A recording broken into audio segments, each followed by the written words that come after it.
Bueno, muchísimas gracias por la presentación y menos mal que ha funcionado, porque decía, esto va a ser tremendo, pero de todas maneras me he traído unas reproducciones para que luego podáis ver los tamaños, las piezas de las que estamos hablando, ¿no? Tanto Roberto como Paco tenían muchísimas ganas de que yo viniera a sus jornadas de prehistoria porque jamás iban a encontrar una persona que se llamase Primitiva e hiciera prehistoria. O sea, esto es una anécdota que ya viene incorporada con la persona, o sea, que eso lo entiendo perfectamente.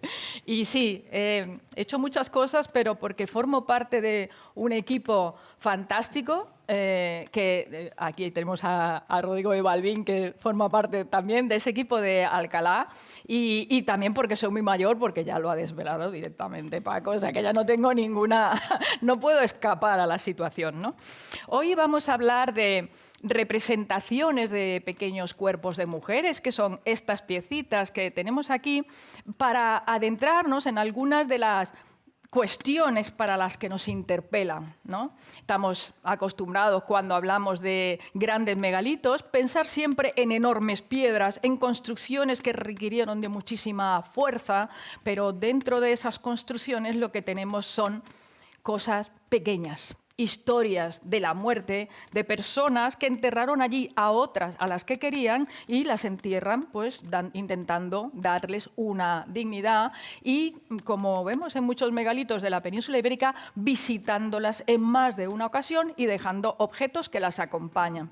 Y yo quería empezar dentro de un monumento funerario, para que nos hagamos idea de cómo serían. Es un dibujo y una reproducción, pero entrando en este monumento funerario, que en concreto es el de Montelirio, en Sevilla, el único en toda la península ibérica que tiene constancia de más de 22 mujeres enterradas, que están identificadas como tales, que conservan sus ropas funerarias, vamos a llamarlas así, y que, como veis, estaban completamente acompañadas de rojo de cinabrio, con todas las paredes decoradas y con ofrendas de adornos, estelas y algunas figuritas como las que vamos a ver.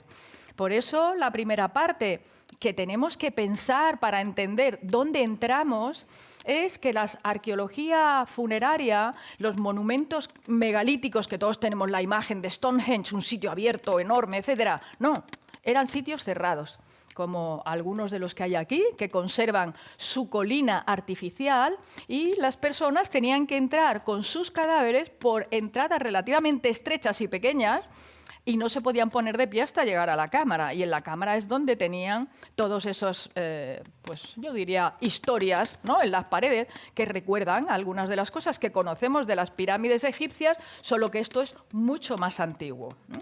Y por tanto, todo eso requiere una enorme cantidad de trabajo comunal. Nadie puede hacer un monumento megalítico cuya piedra, cada una de las piedras que lo conforman, puede pesar 13 toneladas, tienen que elegir el sitio, cortar, arrastrar, trasladar, levantar, todo ello trabajos gruesos, mientras que las piezas que nosotros vamos a ver aquí son trabajos finos. Algunas casi parecerían trabajos de joyería, con el detalle con el que están hechos y con las formas y tal, que es lo que vamos a ver hoy aquí. Son además sitios que cuando nosotros los vamos a visitar no imaginamos las transformaciones que han tenido a lo largo del tiempo. Nosotros vemos un dolmen con su cubierta conservada y tal, y no pensamos que ese monumento probablemente comenzó a construirse, como puede ser el caso del dolmen de Soto, siendo un círculo abierto, un cromlech, para luego hacer un gran monumento con su pequeña entrada, un monumento como este de Soto, que tiene 60 metros de diámetro y una galería de piedras construidas de casi 20 metros, que, como digo, exige el acuerdo. ¿Qué es el acuerdo? Un pacto social entre mucha gente que va a trabajar al sitio y muy pocos que se entierran dentro. Luego nos está diciendo que también hay una manera de considerar la muerte para algunas personas que dentro del conjunto tienen algún elemento que los destaca, ¿no? Algún valor que para ese conjunto es importante. Una de las primeras cuestiones que nuestro equipo empezó a trabajar hace mucho tiempo es si los monumentos megalíticos son, como sabemos, una elección completamente artificial, es decir, desde el primer momento se hacen las fosas para construir, se arrastra la tierra, etc., ¿las piedras que los componen están elegidas o no? Porque resulta que seguro que habéis visto en los medios algunas de las piedras de Stonehenge se trasladaron desde más de 300 kilómetros. O sea que las piedras se han elegido. ¿Por qué se han elegido esas piedras? Porque tienen un valor por sí mismas. Y si nos fijamos en cómo son, a lo mejor conseguimos entenderlo. Nosotros hemos propuesto, y afortunadamente cada vez vamos viendo más datos en esa dirección, que algunas de esas piedras, como la que veis ahí encima de la cámara del dolmen de Dombate, en Galicia, tiene la cabeza tallada. Es una gran estela, pero el resto de los que forman el monumento son también estelas. Son representaciones humanas las que están abrazando, conteniendo los enterramientos que hay al interior. Pero también son pequeñas representaciones humanas las que están puestas en la zona delantera del monumento. Cuando se cierra, que nos informan de algo que nunca antes se había planteado. Cuando se excavaban los grandes monumentos, pues se miraban las grandes piedras, los enterramientos, la orientación astronómica muy perfecta, pero no se ponía atención a estas pequeñas representaciones humanas, que aunque imagino que desde atrás no las veréis muy bien, pero algunas tienen los brazos como en forma de cruz, algunas son pequeñas estelas. ¿Por qué no pensar en pequeñas representaciones de ancestros que cuando quienes caminaban por esa necrópolis podían ver quién o entender quién estaba enterrado dentro? ¿Por qué no pensar que algunas de estas concentraciones de tantas figuritas pequeñas que aparecen en los grandes dólmenes son el conjunto de representaciones que había en todo el cementerio y que se coloca en los monumentos más importantes? Seguro que conocéis el típico pueblo que hay uno que se hace una casa muy grande y coge todos los escudos de todas las casas y se lo pone en la suya, ¿no? ¿Por qué? Porque lo que quiere es demostrar pasado, demostrar ancestralidad. Pues a lo mejor aquí también estamos viendo gestos de este tipo, ¿no? Así que pensar en estos monumentos, en estos grandes dólmenes, hay que pensar que cada parte de ese monumento tiene un significado expreso. Por un lado, los grandes menhires. Uy, acabo de fastidiar el material inventariable. Por un lado, los grandes menhires, por ejemplo, este sitio de Huelva, donde estamos trabajando en la actualidad, y es ahora mismo el mayor sitio megalítico de toda Europa. El problema que tiene es que está en Huelva. Si estuviéramos en otro sitio nos harían mucho caso y le darían el valor que tiene. Es difícil, ¿eh? Algunas, como digo, son piedras antiguas que se han recuperado y muchas de ellas están ya decoradas de antiguo. Y, por supuesto, las paredes, las pequeñas piezas o las estelas como la que hemos visto en Montelirio. Así que hay una gran variedad. Pero dentro de toda esa variedad hay estas piezas de las que hemos estado hablando que se caracterizan por tener unos ojos impresionantes, unos ojos soles, ¿eh? Aquí he traído una que es un poco al estilo de las que tenéis aquí para que vierais cómo son, ¿no? Son cilindros que están hechos en piedras blancas y que tienen esos enormes ojos y que rápidamente, desde que se descubrieron en el sur de la península ibérica, cuando no sabemos qué es algo, es religioso. Y como no sabían qué eran, pues era religioso y además venía de Próximo Oriente. ¿Por qué? Porque viste mucho que venga todo de Próximo Oriente, porque nadie había hecho ningún trabajo que pudiese justificar que venían de Próximo Oriente. Y como tampoco sabíamos qué eran ídolos de una religión desconocida, probablemente llegada de Oriente, y por el contrario, pese a que se reconocían que eran figuras femeninas, no se le dio ningún valor. Ningún valor en el sentido de qué información pueden tener esas figuras, ¿no? Vamos a buscar qué información tienen. Porque ahora mismo, en la actualidad, en la península ibérica, sin ni siquiera existir un inventario bien formalizado, tenemos más de 6.000 figuritas que representan cuerpos de mujeres muy codificados, lo vamos a ver ahora, y que están en toda la península. Hombre, para empezar, estarán contándonos alguna historia de mujeres, porque representan mujeres. Ya sé que parece que estoy diciendo una tontería, pero es que esto no lo ves en ningún sitio reflejado con la importancia que puede tener esta información. Así que hoy he pensado que era, bueno, divertido plantearnos algunas preguntas. La primera pregunta, ¿por qué se dice que vienen de Próximo Oriente? Porque durante muchísimo tiempo se asumió que la península ibérica, después del Paleolítico Superior, quedaba vacía, no había nadie, hasta que llegaba una colonización oriental con el Neolítico. Y yo lo que os voy a proponer es exactamente lo contrario, que en la península ibérica tenemos una población permanente, sobre todo teniendo en cuenta las circunstancias climáticas fantásticas de la Europa del Sur, y que algunas de las referencias que conocemos a lo largo del Paleolítico son un buen argumento para pensar que existen tradiciones que podemos seguir a lo largo de miles de años. No sé si alguna vez habéis visto elementos, arte mueble paleolítico. Cuando se encuentra el arte mueble paleolítico, hay grupos muy claros de figuras, ¿no? Por un lado, lo que se llaman Venus tradicionalmente, por otro lado, las pequeñitas representaciones de animales, algún individuo masculino, como el que tenéis ahí, el hombre león, con una capa y un disfraz de una cabeza de felino, y materiales decorados. Quedaros con eso porque vamos a volver a hablar de ello, ¿no? En el caso de las mujeres, bueno, estaba clarísimo, se las llamó Venus desde que se encontraron, supuestas diosas de la fertilidad, mujeres en un momento álgido quizá de su embarazo, pero hay otras cosas que no se miraron. Por ejemplo, ninguna de ellas tiene representación personal, no hay caras. Son una representación genérica. Nunca se pensó que estaban vestidas, y estaban vestidas porque están pintadas, solo que no se buscó que estaban pintadas. Y nunca se vio otra cosa que es aún más interesante, y es, ahí tenemos Willendorf. Esta Venus de Willendorf la he puesto porque es la más famosa, acaban de hacer un trabajo sobre ella y sabemos de dónde viene la piedra con la que se hizo la pieza. De tal manera que podemos saber que en una determinada parte de Europa todas las representaciones femeninas que se hacían eran iguales a Willendorf. Eso se llama identidades. Es decir, nos está definiendo que probablemente hubo un grupo de mujeres y un grupo de cazadores y recolectores que se identificaron con determinadas representaciones de mujeres. De tal manera que ahora, de hecho, yo puedo, según como sea el aspecto de esta figurita, saber de qué zona viene.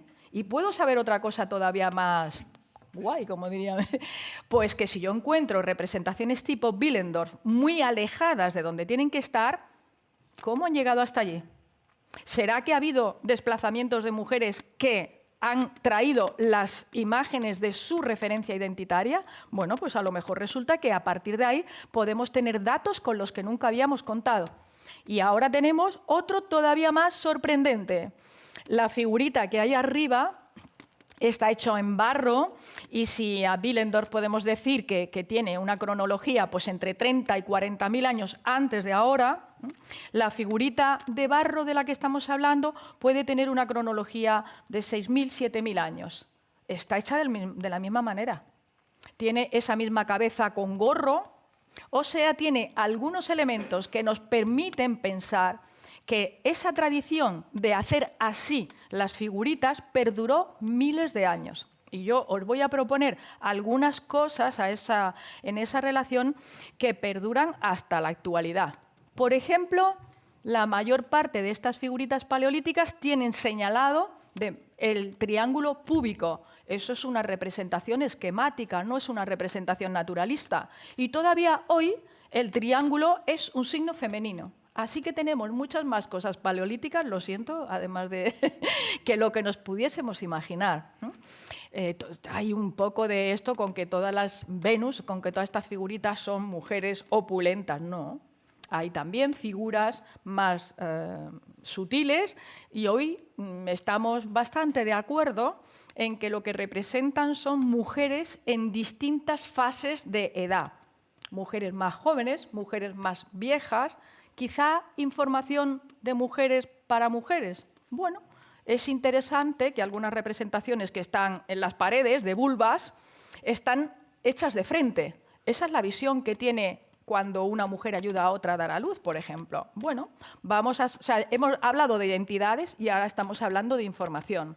Y también, en este contexto del Paleolítico, tenemos figuras como esa falange, que es una falange de hueso de un animal, con decoraciones geométricas que parecen usar la falange, la forma normal para hacer pecho y tal. Bueno, esta pieza tiene en torno a 11.000 años. Vamos a ver luego las falanges de la península ibérica con figuritas femeninas que son muy parecidas, ¿no? Por tanto, esta idea de largas tradiciones en la manera de representarse. Pero hay todavía otra idea más. Si os fijáis en esa imagen de la marmota, pues ya que sabéis, porque habéis visto ya, pues esto es paleolítico. Bueno, pues está en un poblado neolítico. Y la autora que lo investiga se propone, pues no será que la recuperaron de algún sitio del Paleolítico superior o que se pasó de generación en generación y la recuperaron. ¿Por qué no? También nosotros guardamos muchas cosas, muchas generaciones, ¿eh? Solo que no hemos llegado a tantas como las de las cronologías de las que estamos hablando, ¿eh? Porque esa imagen sabemos que está funcionando en torno a los 6.000 años, ¿no? De la misma manera que las que tenemos hacia la derecha, la de Cerdeña, que parece que va disfrazada, pues no sé si de liebre, ¿no? Con una cara como muy puntiaguda. Bueno, muy interesante, porque casi todas las paleolíticas tienden a ir disfrazadas. Así que la primera cosa que ya, bueno, sabemos, no sé si os habré convencido, las representaciones de cuerpos de mujeres son una costumbre segura, bien confirmada, desde al menos el 40.000 antes de ahora. No hace falta que nadie de Próximo Oriente nos viniera a enseñar figuras de mujeres porque ya existían. O sea, digamos, la costumbre de hacer eso existía. Ahora vamos a ver otra cosa.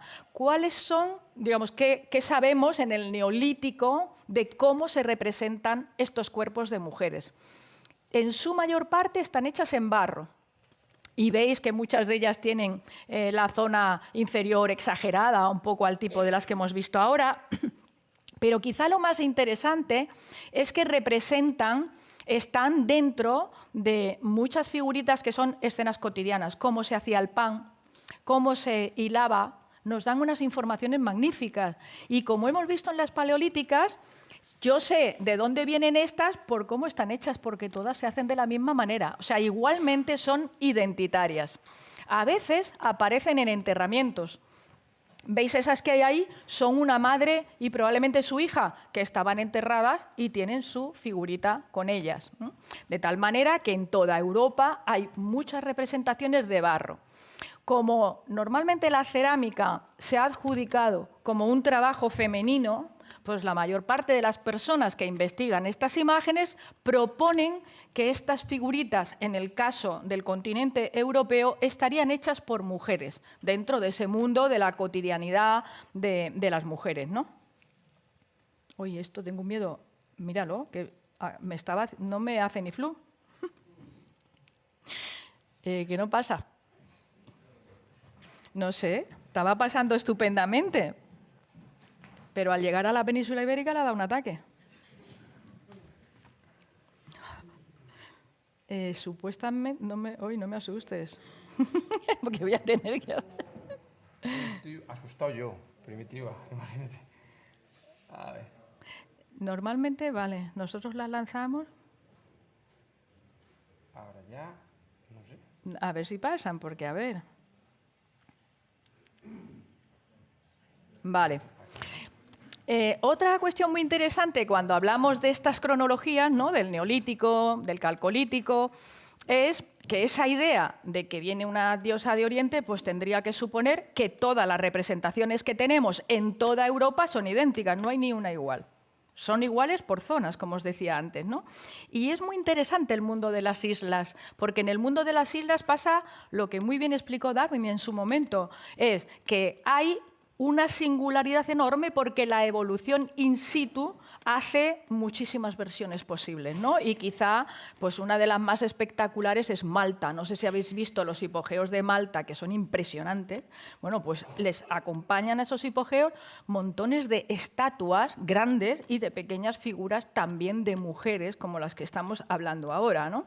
Por tanto, digamos que ya sabemos muchas cosas. Sabemos que es difícil que viniese de Próximo Oriente para empezar, porque en Próximo Oriente no hay nada igual. Esa es la primera parte.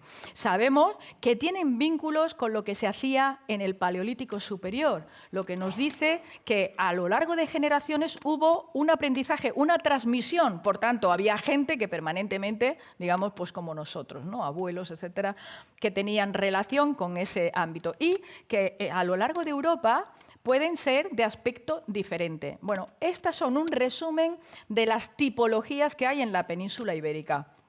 Y como ya os sabéis todo lo anterior, estáis viendo, hay barro, como en el resto de Europa. Hay piedra, como hemos visto en Malta y en las islas, pero hay muchas que están hechas de marfil. Otras están hechas de esquisto, otras están hechas de caliza. Hay una variedad de materias primas que no existe en ningún lugar de Europa. Y hay una variedad de códigos geométricos que se emplean para hacer estas figuritas que no existe en ningún lugar de Europa. ¿Qué quiero decir con códigos geométricos? Pues que tú puedes dibujar una figura humana bueno, como quieras, ¿no? Pero curiosamente, todas las que tenemos en el Alentejo se dibujan igual, sobre placas de esquisto, normalmente en forma de rectángulo o de trapecio, y con los mismos, ¿no? Un manto, unos ojos muy exagerados, pero yo o vosotros, si algún día vais por el campo y os encontráis una pieza así, deberíais de pensar que está hecha en algún sitio del Guadiana. ¿Qué quiere decir eso? Que hay una potencia cultural en la península ibérica enorme. Porque solo cuando hay una demografía importante, los canales de cultura se multiplican. Cuando hay, ¿por qué? Hacen falta pactos sociales, hace falta, ¿no?, señalar identidades, y aquí pues, vemos cómo es la variedad. Digamos que las más abundantes son, por un lado, las placas del Alentejo y, por otro lado, estas figuritas que las llamamos bitriangulares. Están hechas con dos triángulos enfrentados y a veces con los brazos abiertos, la cabeza destacada, además de los cilindros y otras piezas. Y ahí a la derecha tenemos espátulas decoradas, que son propias de la meseta. Las espátulas decoradas, que vamos a hablar de ellas porque son como más de esta zona, también nos están dando informaciones importantísimas que veremos más tarde. Así que en este dibujo de mi colega Víctor Hurtado, que desgraciadamente ha fallecido hace algún tiempo, podemos ver con mayor claridad estas diferencias que os digo de formas que a mí me permiten hablar de identidades. No de cualquier identidad, de identidades femeninas, que esto lo vamos a ver después.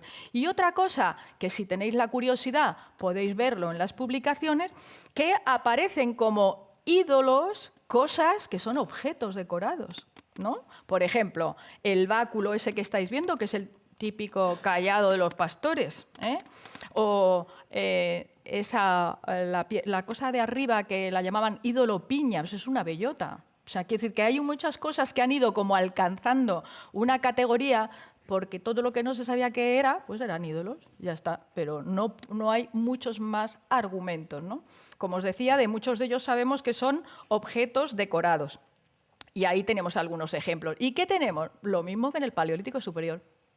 Figuras de mujer, escasas figuras masculinas, muchos zoomorfos, como el que vemos aquí, que es bastante espectacular, y objetos decorados, además de cerámicas que son auténticos vasos antropomorfos, humanos. Lo mismo, ¿veis ese vaso con los ojos soles, una línea y abajo el triángulo púbico? Es una mujer, es un vaso que representa el cuerpo de una mujer.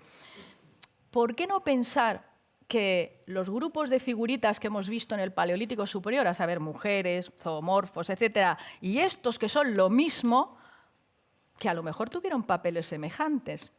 ¿A qué me quiero referir? Pues que todas estas piezas, por eso yo quería que vierais los tamaños, se pueden mover. Me las puedo llevar en un sitio no demasiado grande y puedo escenificar historias, pequeños teatros.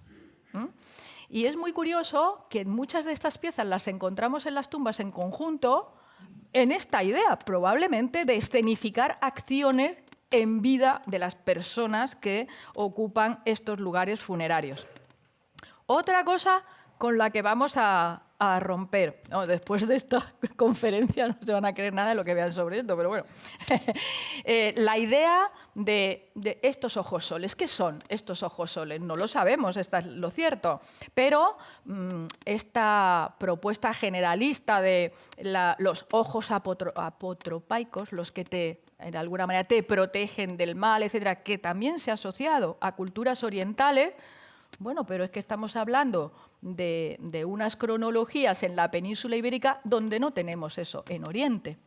El vaso de Costamar que tenéis ahí o la pieza de Gabá que también tenéis ahí con esos ojos soles tienen 5.000, 4.000, es decir, son muy antiguos, mucho más antiguos que lo que estamos diciendo. De hecho, da la impresión de que la península ibérica, que tiene un repertorio de arte rupestre único en Europa, yo parezco...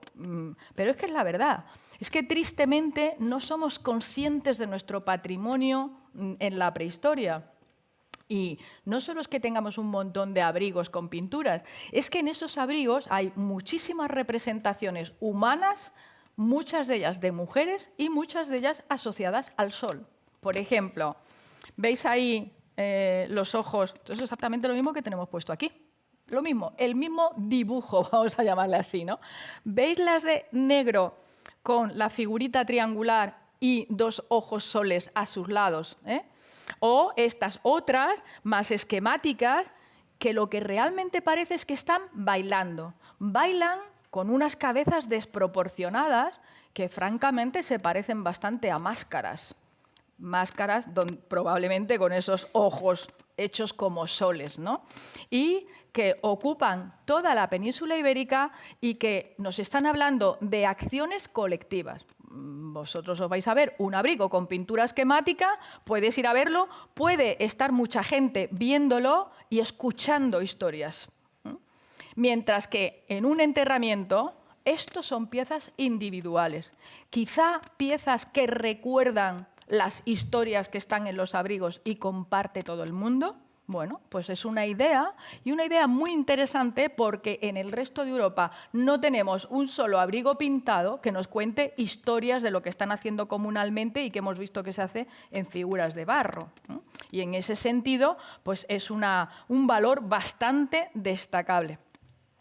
A la derecha os he puesto un mapa, cada uno de los colores son distintos tipos de monumentos megalíticos, ¿no? Por ejemplo, aquí en el interior son bastante normales monumentos con cámaras muy grandes, o monumentos también hechos de barro. Así que constituyen por sí mismos un tipo de monumentos.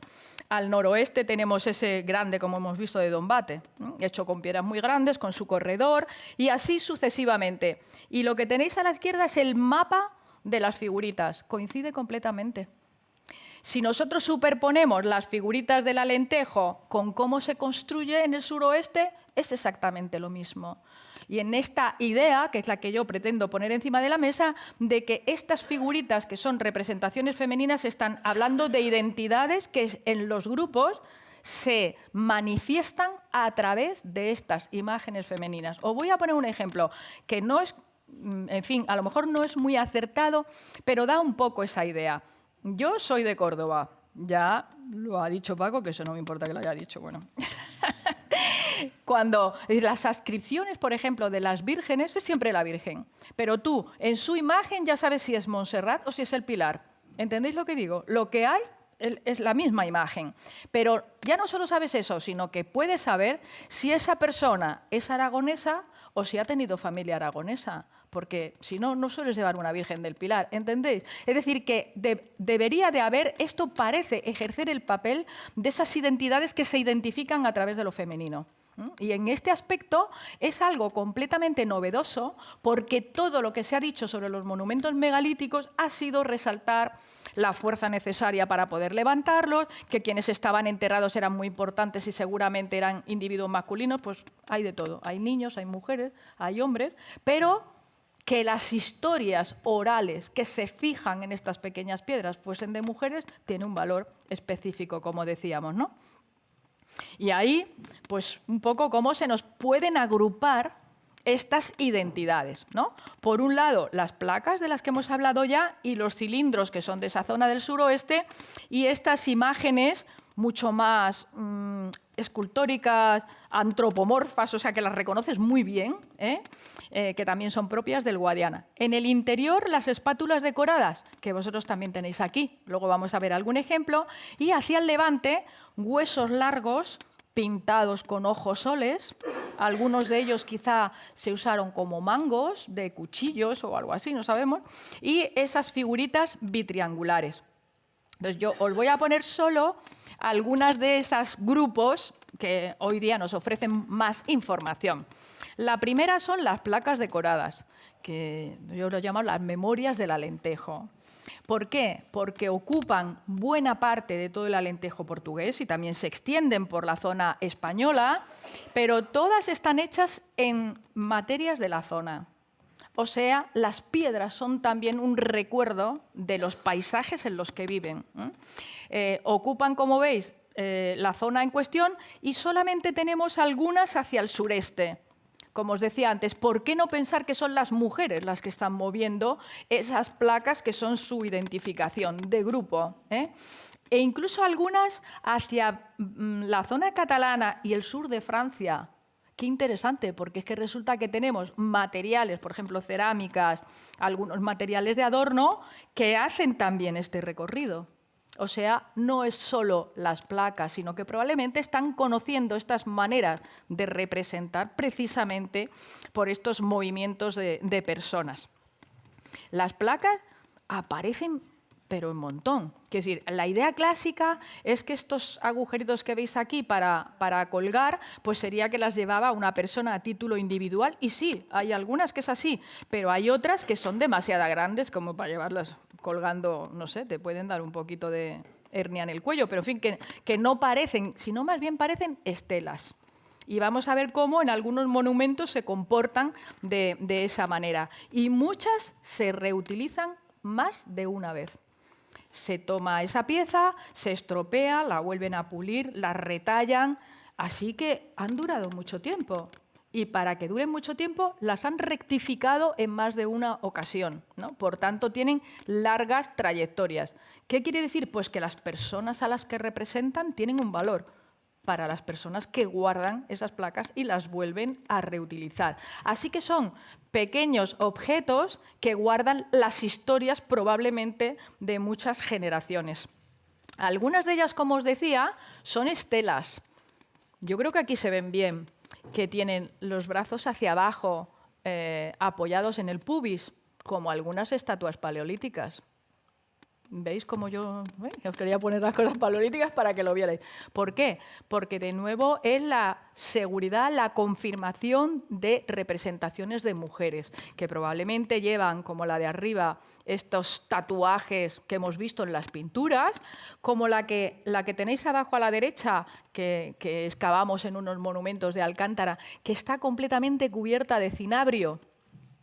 El cinabrio es un color rojo muy potente, que todavía hoy se conserva, cuando lo encuentras te llama la atención, que brilla, que tiene mercurio, y el mercurio es venenoso. Antes, en la primera diapositiva que puse, os dije, las mujeres que se enterraron en Montelirio estaban cubiertas de mercurio, y es algo, o de cinabrio, y es algo de lo que vamos a volver a hablar. O sea, que los enterramientos, las personas enterradas están cubiertas de cinabrio y las placas también. O algunas de las piezas estas también. Parece que los han tratado como si fueran esas personas, ¿no? De algún modo. ¿Qué es lo interesante de estos sitios? Que tienen talleres, que hay una distribución. Es decir, que aquí hemos encontrado algunos talleres en el Alentejo, talleres de placas, y eso cambia completamente todo lo que hemos dicho sobre estas sociedades. ¿Por qué? Porque hay trabajos especializados, porque hay personas que están haciendo placas y porque podemos seguir con los estudios que hemos hecho dónde se han distribuido estas placas. Por ejemplo, algunas de las que vemos ahí han llegado hasta monumentos megalíticos de Salamanca, cuando su zona principal está hacia Portalegre. Luego ha habido distribución. Oye, ya estamos hablando de otra cosa. No solo son imágenes femeninas, sino que tienen talleres localizados y una distribución que en algunas ocasiones puede llegar a alcanzar una cierta cantidad de terreno. Yo os decía que las otras, así que hay muchas y que son más famosas, son los bitriangulares, ¿no? Como los que tenemos aquí. Los que tenéis abajo proceden de monumentos megalíticos y los que tenéis a la izquierda y a la derecha son pinturas. Las de la izquierda más esquemáticas, una bajo otra, que parecen agrupaciones familiares, y las de la derecha, que es posible que las hayáis visto recientemente en la prensa.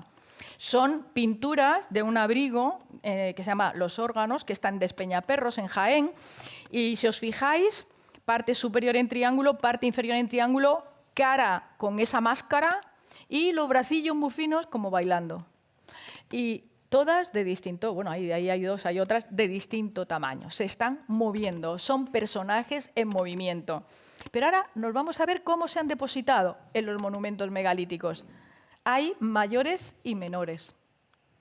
No serán representaciones de familias, como vemos en otros lugares de Europa, que nos están exponiendo en un monumento megalítico, pues donde se ha enterrado mucha gente en ocasiones, que sean las representaciones de personajes o de personas mayores o menores.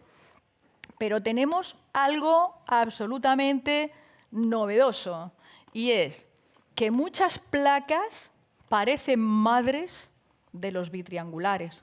Nos están haciendo representaciones de linajes, ¿no? Si vemos la de la izquierda, parece una matrioska. Una placa, si veis, tiene dentro, ¿veis la cabecita a la altura del agujero de otra pieza? Y dentro, una finita, con los brazos esos que hemos visto en los órganos de Despeñaperros. Mínimo 3 generaciones. ¿No nos querrán decir que esas identidades femeninas a las que venimos aludiendo están expresando sus antepasados y sus elementos, bueno, como se expresan las distintas generaciones, ¿no? Por tanto, también nos están hablando del tiempo en que determinados grupos familiares se consideran como tal dentro de los lugares en los que se entierran. Y a la derecha os he puesto de nuevo las del Pozuelo para que miréis esta otra. Veis que tiene los ojos, como una nariz exagerada, como la que hemos visto en el vaso de Costamar, el manto que le llega hasta los pies, pero si nos fijamos, lo que tiene son figuritas bitriangulares dentro. ¿Qué es lo que esto nos propone? Que el nivel de abstracción de estas culturas es exactamente igual que el nuestro. Nosotros somos capaces de codificar mucho cuestiones o de la vida diaria o más elaboradas y, por tanto, son bastante próximos en la manera de pensar, de organizarse. Y si todavía vamos un poco más allá, realmente lo que tenemos en los megalitos son panteones. Se entierran allí generación tras generación, pues como hacemos nosotros, juntarnos en la muerte, por diversas, bueno, hay muchas razones, no solo familiares, ¿no? Pero parece que estamos ante grupos humanos en este sentido. Ahí os he puesto algunas piezas de este tipo de Andalucía, de esos bitriangulares que están dentro de las nuestras, y aquí algunas otras piezas, porque no quería dejar de poneros las falanges, para que recordéis la de Cuina Turtulí, que era de 11.000 años. Y ahí tenemos las de los millares, vestidas con sus tatuajes, con los pechos marcados. Y recientemente una colega del Museo Arqueológico Nacional ha encontrado en las falanges de la colección de los millares, que son los que se pusieron en todo ese enorme cementerio que está al lado del poblado de los millares, restos de tejido. Se vestían, quizá se cambiaban de vestido, quizá en determinadas épocas del año. Pues todas esas son cosas que a nosotros nos suenan bastante. Bueno, sobre todo si sois del sur, ¿no? Que se recibían en las casas pues las vírgenes o tal, y se les iban cambiando de ropa según el año, el momento del año, etcétera, ¿no? Se interactuaba siempre con esas piezas. Pues qué interesante que ahora acabamos de demostrar que algunas de estas piezas que habían estado en monumentos funerarios acaban en casas. O sea, se mueven de un lado a otro, quizá porque para esas personas significan algo especial. Y no podíamos irnos sin hablar de las espátulas San Martín el Miradero, que son las que se encuentran en todo este sector. Son espátulas, pero están decoradas. Si os fijáis arriba, pues con pechitos, de nuevo con representaciones femeninas. Como son espátulas, se supone que son un objeto que se ha utilizado para el ritual funerario. Curiosamente, todas las que conocemos están en la cuenca interior del Duero, en la cuenca interior del Tajo y llegan hasta el Ebro. Un núcleo que coincide con el tipo de arquitecturas que antes os comentaba y que nos plantea algunas cuestiones muy interesantes. Por ejemplo, esa piecita que veis ahí es igual que algunas de las que acompañan enterramientos neolíticos en el continente europeo. Y valoran la idea que también podemos ver por otros materiales, como os decía antes, de las placas de Portugal, que hubo movimiento, que hubo conocimiento, que hubo conexiones entre el interior de la península ibérica y estas zonas del continente. Tanto que algunos análisis genéticos publicados por nuestros colegas, que aquí tenemos, pues hablan de posibles contactos con elementos LBK, o sea, con estos neolíticos del continente. Es curioso que esta zona es la única de toda la península ibérica donde se conservan monumentos megalíticos hechos en barro y madera, lo mismo que en el continente. Muy antiguos. Todo el mundo despreciaba la zona interior, los megalitos, ¿no? Los megalitos ahora mismo de la zona interior en bloque, en conjunto, son los más antiguos que conocemos en la península ibérica como tal conjunto. Y ahí tenéis algunos de los más famosos, la velilla arriba o los tumacales abajo. Y entonces veis el detalle de la espatulita, que es otra vez un personaje femenino, porque este tipo de sitios, como os decía antes, son sitios que nos hablan de continuidad. Tenemos niveles de neolítico y inmediatamente construcción de monumentos megalíticos como los que están aquí, que nos están diciendo que las personas que viven en ese sitio permanecen durante mucho tiempo, aunque se acompañe su vida de otros movimientos ganaderos, pues como se ha hecho toda la vida en el mundo agropecuario. Pero como os decía antes, con cronologías bastante antiguas. Sabemos que a finales del quinto milenio, antes de la era, hay monumentos megalíticos en todo el interior de la península ibérica, cuando todavía se está discutiendo si hay monumentos en el Alentejo de esa antigüedad. O sea, que yo creo que hay que reivindicar que existen aquí una serie de elementos de enorme valor para plantearnos la antigüedad de estas poblaciones en el lugar. Y con la ventaja de que estas piezas, al ser de hueso, están datadas directamente. Algunas de esas fechas, que son bastante antiguas, tienen otro interés añadido, que son más antiguas que los muertos a los que acompañan. Pues lo mismo que decíamos de las placas que se toman y se retoman, que de nuevo nos están diciendo que los pequeños objetos tienen una enorme información sobre el valor que esos objetos poseen para las personas que los utilizan en más de una ocasión y que deben de representar personajes, en este caso parece que femeninos, que tienen un enorme respeto, ¿no? Yo no quería dejar de hablar de Zamora, porque los megalitos de Zamora, que se publicaron desde los años 90 por Ángel Palomino y por muchísimos otros colegas, revisten estas mismas formas que hemos visto en la diapositiva anterior, pero son singulares. Aparece, hay una espátula, pero estamos ahí en ese conjunto que ya está cerca del área de Viseu, en Portugal, que tiene muchísimos dólmenes pintados y verdaderamente insistir en el conocimiento de esta zona daría un enorme valor a cómo podemos delimitar los territorios antiguos a partir de esta idea de identidades. Si os acordáis del mapa que hemos puesto antes, la mayor profusión de espátulas está un poquito más a la derecha del Duero, ¿no? Bueno, pues ¿no será que aquí tenemos una zona donde se están recibiendo, moviendo ideas y personas de un lado y de otro y tenemos aquí algo más singular? Probablemente sí.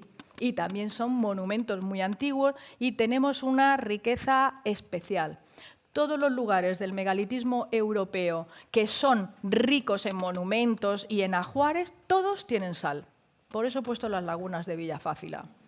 Ya sé que son que tienen mucho material campaniforme, pero normalmente todos esos sitios empiezan sus explotaciones a lo largo del Neolítico y explican por qué hay tal capacidad para intercambiar materiales de enorme valor con otras áreas. Para recordar un poco las cosas que hemos estado viendo, ahí tenéis un cilindro para que veáis la parte de atrás que tiene su trencita y probablemente la máscara lo que pasa es que se agarra atrás quizá con un material orgánico de cuero, de tejido, no sabemos de qué. Y nos vamos, y ahí tenemos otras máscaras en la zona de Cuenca. Y nos vamos a ir directamente a las figuritas antropomorfas que están hechas en marfil. Un marfil que viene de África. Veis que no tienen ojos porque les han puesto los ojos acordes probablemente con el personaje. Los pintarían en arcilla, los pondrían con conchas, y nos recuerdan bastante, vamos, de hecho tenemos datos que aseguran, por ejemplo, en el sitio este de Perdigoix, justamente donde no se ve nada, porque lo ha tapado una cosa que no pienso tocar para que no se hunda el proyector, que una de las piernas del antropomorfo está rota y le han puesto la falange del muerto que le acompaña. Esa idea de que probablemente pudieron representar personajes que son los que están enterrados. Y aprovecho para poneros una imagen espectacular del recinto de foso de Perdigoix, en Évora, en Portugal, que estaba hecho con postes de madera. No hay ningún monumento en la península ibérica que se haya reconocido hasta el momento hecho con postes de madera, que es como se construyen los monumentos más típicos de las Islas Británicas. Bueno, pues ahora mismo que está excavando ahí nuestro colega, ¿veis todas esas piedras con tierra? Todo eso son incineraciones. Y todas esas incineraciones están acompañadas de estos personajes. O sea, es evidente que para que haya muchos muertos ha habido muchos vivos. Y por eso quiero insistir en la idea de que tenemos un nivel, digamos, unas culturas. Esto ya me está haciendo. Culturas en la península ibérica. Bueno, aquí no hay que tocar en esta parte. Vale. Solo... Tú no ves, o sea, es que llamarse primitiva y ser preindustrial es que va junto. O sea, pues que, vamos, que me agobia. Bueno, pues no, porque ahora va y dice que no funciona. A ver. He tocado otra cosa. Bueno. Ahí, vale, perfecto. Solo a este botón de aquí. Sí, pero lo he tocado, pero no sé. Vale. Así que vamos a volver a las señoras de Montelirio. Vamos a verlo un poco en detalle para reunir las cosas que hemos dicho. La primera, veis la parte de abajo son las fotos del monumento, de la pared del monumento. Y la parte de arriba son los dibujos. Veis ahí ojos, de los que hemos hablado, y los restos que quedan de una decoración en zigzag, como la de estas placas, hasta el suelo, de mantos hasta el suelo. Los tenemos vistos en las paredes. ¿Os creéis ahora los ojos en negro? ¿Los veis como mirando hacia abajo con un sol a la parte de arriba? No los veis. Es que, por favor, darme la razón porque estoy muerta aquí con este power que no me funciona. Y ahí vemos cómo estaban colocadas. Aunque están movidas, si os fijáis en los colores, cada color es un esqueleto. Esos esqueletos están en línea. Una línea, otra línea, pero aquella señora no está en línea. Aquella señora está sola, con 6 dedos en cada mano, y reúne la mayor cantidad de objetos, ¿no? La estela de barro está con ella, parte de las figuritas que tenéis aquí en cinabrio están con ella. Bueno, casi que reúne, parecería que es persona más importante de todo el conjunto. Y todo el conjunto está acompañado, veis las cerámicas alrededor. En esas cerámicas había una especie de base de manteles, vamos a llamarlos así, y tenían comida y bebida. O sea, que interactúan con el sitio a lo largo de tiempo, porque no están enterradas todas a la vez. Ahí tenemos un cesto con adornos de marfil, que viene de África, peinetas que están pintadas con una base blanca y color rojo, que tienen cerditos de adorno. En ese enterramiento, todas las mujeres que están tan ricamente, porque hay ámbar, o sea, es una cosa, simplemente para tener esos objetos han tenido que cambiarlo por algo. ¿Por qué lo han cambiado?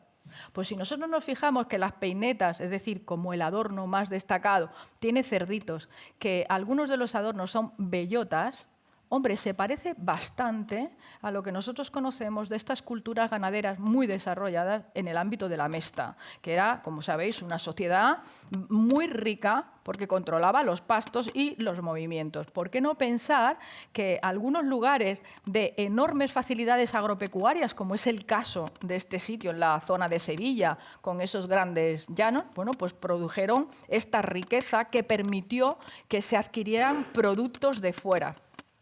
Todas estas figuritas están hechas a mano, en barro, como muchas de las del norte y del continente, y pintadas en cinabrio.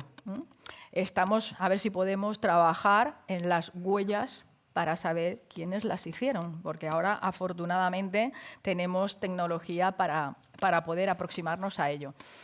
Bueno, yo creo que merece la pena ver los mantos que tenían. Es verdad que, claro, no los podemos ver enteros, pero para nosotros descubrir este nivel de conservación de materiales, veis la parte negra, que es la que es probablemente lo que queda del tejido, y todas las conchas que estaban adornando hasta el suelo estas vestimentas. Nadie con esa vestimenta podía caminar por aquí solo. Eso pesa una barbaridad. Probablemente son vestimentas pensadas para la muerte. Y, por tanto, nos están dando una información única de cómo se desarrollaron los rituales de la muerte miles de años antes que nosotros, con una cantidad de historias orales. O sea, nosotros vamos a una pirámide egipcia y decimos, no, aquí es que tenían una cultura, una historia sobre la muerte. Aquí también. Con la diferencia de que los primeros escenarios funerarios de este tipo en cronología, el dolmen de Dombate, del que hemos hablado, el dolmen de Alberite, que está en Cádiz, y yo me sospecho que algunos de los monumentos que tenemos aquí, donde desde el primer momento se habló de que existían restos de pintura. Y quizá ahora, si se miraran de otra manera, esto se localizaría. La estela pintada en blanco, con los ojos soles en negro, y en el fondo, como yo os decía, bueno, la seguridad de que tenemos un mundo de la muerte que está fijando historias orales, y unas historias orales que en parte se vehicularon a través de lo que significaban las mujeres y las identidades de las mujeres. Yo siempre digo que, como soy de Córdoba, no me cuesta mucho entenderlo, porque las mujeres son todavía hoy las que en las familias cuentan la historia de la familia a sus hijos, a sus nietos. Son las que, yo diría que guardan de generación en generación muchísimas de las tradiciones de cómo hacer las cosas, de cómo cocinar, de los actos cotidianos. Son las que se ocupan del cuidado de los muertos.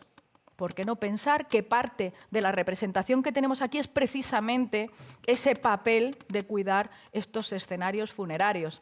Yo, que me gusta mucho mi país, siempre que vengo a una sala como esta y veo a tantas personas escuchando, tengo como un subidón de esperanza, porque nos pasamos la vida de un lado a otro trabajando en el campo, porque nos apasiona tener la suerte de conocer un pasado tan lejano y tan próximo a la vez, porque nos podemos acercar desde muchas maneras diferentes. En un lugar como el nuestro, que conserva un patrimonio increíble del que no conocemos ni la décima parte, que nos están contando historias que todavía hoy podemos ver como las que contábamos de las personas que están bailando con sus máscaras, de las historias de personas que las toman como figuras individuales y que nos cuentan, entre otras cosas, que tienen vestimentas para la muerte en una ritualidad perfectamente destacada. Así que cuando... ¡Och!